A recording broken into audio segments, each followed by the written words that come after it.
पुन्हा एक नवीन प्रश्न आज आपण बघणार आहोत. कोणता प्रश्न आहे तो? Which word will be alphabetically third in the dictionary.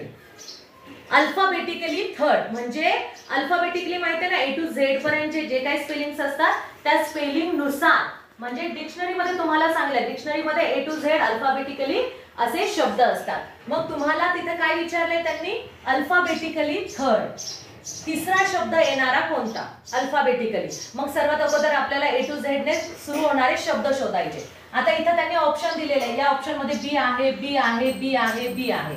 ठीक आहे.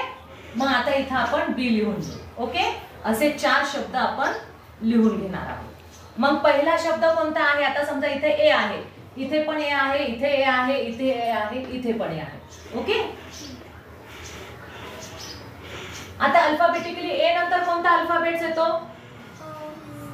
बी. ए नंतर कोणता येतो? बी. मग आता 3 नंबरला बी आहे का बघा बरं. 3 नंबरला, 3 नंबरला या ऑप्शनला बी आहे. म्हणजे 1 नंबरला कोणता शब्द बसतो? बेबी. ओके, म्हणजे हा झाला. दुसरा आहे बी नंतर सी, डी, ई, एफ, जी. 3 नंबरला कोणता? जी येतो.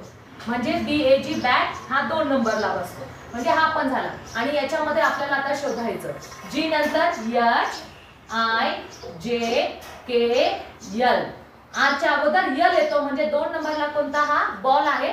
सो तो 3 नंबरच्या ऑप्शनला बसणार. आणि शेवटी कोणता आहे? बेअर. बरोबर, 4 नंबरच्या ऑप्शनला. आणि त्यांनी काय विचारलंय आपल्याला? Alphabetically third. अल्फाबेटिकली थर्ड कोणता शब्द येतो? बॉल. कोणता शब्द येतो? बॉल. बॉल. मग किती नंबरचा ऑप्शन आहे तो? 2. हा 2 नंबरचा ऑप्शन आहे. म्हणजे 2 नंबरच्या ऑप्शनला आपल्याला काय करायचं आहे? गोल करायचं आहे. ठीक आहे.